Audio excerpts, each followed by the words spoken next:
Okay, here we're going to look at how to test the difference between two means. This is in your book, chapter 8.3, and we're going to do this while looking at exercise number 9 on page 442. We have some new terminology here. So N is the number of pairs of data, not the number of data points, but the actual number of pairs. D is the difference between entries in the data pair. Mu sub D is the hypothesized mean of the differences of pairs of data in the population. D bar is the mean of the differences between the paired data entries in the dependent samples. And that formula right there tells you how you will actually find that statistic, but we're going to use our calculator to do that. And S sub D is the standard deviation of the differences between the paired data entries in the dependent samples. Again, that's the formula for it, but we will be using our technology to find that. Okay, so when we do this specific test, we're going to be using a t-test, okay? But before you can do that t-test, we're going to have to actually enter data in L1 and in L2, and we're going to compute L3, and that's going to be L1 minus L2. Alrighty, and you can read the rest of the table for yourself. Okay, and this is how the data will be entered. And when we find our critical values, we're going to be using an inverse t function.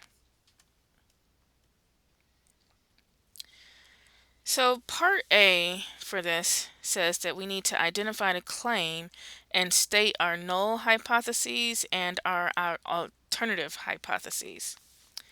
So number 9 states Dow Jones stocks. A stock market analyst claims that 7 of the stocks that make up the Dow Jones Industrial Average lost value from 1 hour to the next on one business day. The table shows the prices in dollars per share of the 7 stocks at one time during the day and then an hour later. At alpha equals 0.01, is there enough evidence to support the analyst's claims? Now, first of all, we have 1, 2, 3, 4, 5, 6, 7 pairs of data, so our n will be 7 here. Now let's try to figure out what our claim is, okay? So here it states that lost value from 1 hour to the next. So this is the first hour, this is the second hour, okay? We'll label this as being our D1s and our D2s, okay? So it says we lost value from 1 hour to the next. So from the first hour, okay, our values are actually getting smaller, alrighty? So if you want to think about this verbally, what that means is that the second value will always be smaller than the first value, so we can conclude that the difference for means will always be positive, okay? Algebraically, if we have our first value and our second value is less than our first value, we can just do a quick little algebraic manipulation, right? And so we can subtract our second value from both sides of this inequality. So we subtract d2 from over here and we subtract d2 from over here. And then we have the differences. d1 minus d2 is greater than 0. Okay? And we know that the difference between these two means collectively for the entire group, we write this as mu of d is greater than 0. Okay? So our claim, because this statement does not have any symbol of equality, this is our alternative hypotheses. And here we have our alternative hypotheses as mu sub d is greater than 0. This is our claim because this is what is stated here. Alrighty? Now, we know by default our null hypotheses will be the complement of that. So we have mu of d is less than or equal to 0. Take note that this will always be a equality statement that is equal to some sort of 0. Okay, so you will always be comparing this to 0. Okay, always, always, always. Okay, when we're doing this. And if you can't read this and figure it out, just do this algebraic manipulation to figure out what your hypotheses and null hypotheses will be. Okay, because this will always work. Alrighty. So here is the answer to part A. Our null hypotheses is that the difference in means is less than or equal to 0, and our alternative hypotheses is that the difference in means is greater than 0, and this is our claim. So next, we're asked to find the critical values and identify the rejection regions, okay? So in our calculator, okay, and again in our little cheat sheet, we have that when we're doing this t-test, right, and we want to find the critical values, that we're going to use the inverse t function, alrighty? So in your calculator, you're going to hit the second button, then you're going to hit the vars button, and that'll get you to our distributions, and then you're going to select option 4, okay, for inverse t. So you're going to go to your distributions and select option 4 for inverse t. Now here it's going to take you to this screen. We're given that our alpha is 0.01, okay? So for the area, you're going to put in 0.01. Again, our degrees of freedom is always n minus 1 for a t-test, alrighty? And so we have 1, 2, 3, 4, 5, 6, 7 pairs of data. So n is equal to 7, and you subtract 1, which is 6. Now, I put 7 minus 1 in here just for emphasis, but you can actually do this in your head and just put a 6 here for the degrees of freedom. Now, after you enter these, you press enter, and then enter again. And you should have this value as your output in your calculator. Now, here, because our alternative hypothesis says that our difference between means is greater than 0, that makes this, right, greater than 0, a right-tailed test. Okay? And so for a right-tailed test, we're always going to take, oh, I lost my mouse. We're always going to take the positive of our output because this is the right. The negative will actually be the result for a left-tailed test, but we are testing for right-tailed, so we're going to take the positive of that. Alrighty? So from here, you know that the critical value is, and we represent that critical value with a T naught, equal to positive 3.143. So again, the positive of this. And the rejection region is going to be any t that is greater than 3.143. So that's any t that's greater than our critical value. Any t that's greater than our t naught. So that'll be our rejection region over here, shaded in blue. Part C wants us to calculate our d bar and our s sub d. Okay? So remember, our d bar is the means of the differences, and this is the standard deviation of those differences. Our ultimate goal is to get those differences and those means in L3, okay, in our list L3. So we're going to enter all the data from this first row in L1 and all the data from the second row in L2. Alrighty? So you're going to go to your calculator and you're going to press the stat button. Okay, make sure you're under edit and then press 1 for edit. You should get your list screen. If you have any existing data, remember you can always arrow up, select the list, and press clear, then enter, and that'll clear your list. And that's for any list.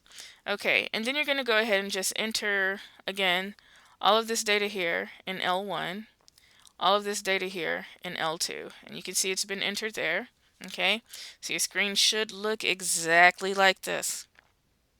Alrighty, after you get all this data in, you're going to arrow over to L3 and arrow up to actually highlight L3. Okay, and once you arrow up, press the enter button, and if you look down below here, you'll see a cursor blinking down here. Okay. You are going to press the second button and then the number 1, and that will give you L1, and then you'll see L1 pop up down here below the table. Then you're going to hit your subtraction button, the minus key, okay? Next, you're going to press the second button again, and the number 2 this time, and that should give you a L2, okay? After you see L1 minus L2, you go ahead and press enter, and then this column should populate automatically. Okay, and if you've done this correctly, you'll see L3 equals L1 minus L2, okay, before you press enter, and you should have all of these data points. Alrighty, and you can look and kind of see that this minus that is equal to this value minus that value equals that value minus that value equals that, so on and so forth. So L3 is the difference between these means. So now we still haven't calculated our D bar and our S sub D, so we're going to go ahead and do that now. So hit your stat button again, and then arrow over to tests, and then press number 2 for your t-test. Alrighty. Now here you're going to have your input screen. Make sure you arrow off of stats because you're probably still in stats, and select data because we're actually going to pull data in from that list that we just entered. Again, your null hypotheses will always be 0 here. It's always going to be equal to 0 in your calculator, nothing else, alrighty? So when you're doing a difference between means, you're always going to have a 0 here. Your list is going to be L3 because remember that's where we stored our difference of means, okay? Leave the frequency at 1. If it's not 1, it should default to 1, but if it's not, just put it back at 1, please, okay? Now, down here, when we select our null hypotheses, remember in part A, we said that this is our null hypotheses. So you need to make sure that your inequality sign is facing the same way as this one. And this is basically saying that our null hypotheses is that our mu of D is greater than 0, because our mu naught is 0. So we need to make sure that we select that option, okay? Arrow down to calculate and press enter. Now, if you have all of the data exactly like you see it here, okay, you should have this output here. Okay, now this is a t-test, alrighty, so this is why it's defaulting to an x bar and an s sub x, but remember, our data is actually the difference of means, alrighty, so your x bar is really the d bar, and the standard deviation here is actually the standard deviation of the means, okay? So your final answer is going to be your D bar is equal to 0.087, which is rounding this, okay? And your standard deviation is going to be this value right here, okay, rounded. Alrighty? Next, we want to find the standardized test statistic T. Okay, so your standardized test statistic, okay, and if we look at our little cheat sheet, right, is going to be T here, okay, and again our output will tell us what that is. So this is still on the same screen that we were before, okay, that's still the screen. We haven't done anything different, we're still pulling data off of our output. Okay, and so we see here that our t-statistic has actually been computed for us. So you're simply going to write that value down. Here I have it rounded to 3 decimal digits for your test statistic. It's your standardized test statistic, and that's all you have to do. Okay. Now, part E is decide whether to reject or fail to reject the null hypotheses. We can do this 2 different ways, alrighty? Again, in class, I emphasize that I find, personally myself, the p-value to be the easiest way to do this. And I'm going to see if we can exit out of this screen, because part of the screen is cut off. Back and... Okay, so we're going to look at this here, right? So here I have that and I have that. Alright, so we're going to fail to reject H naught. So let's go back into the bigger screen so we can see why. Alrighty. So there are 2 methods that we can use to make this decision. Method 1 is using the p-value. Okay. Here, this p is our actual p-value. Okay. So our p-value to 4 decimal digits is approximately 0.2950. Our alpha, which is given, is 0.01. Okay, our p-value is greater than alpha. Okay, and if the p is greater than alpha, then we fail to reject H naught. Alrighty. Method number 2, using the test statistic. Okay, this is a little more involved. I'm showing you this method because you may be specifically asked to use this method. Here it doesn't say how we decide this. So if it doesn't state how to do it, you can very well just use the p-value and be done. But if it did say using the test statistic, then this is the method that you would use to do that.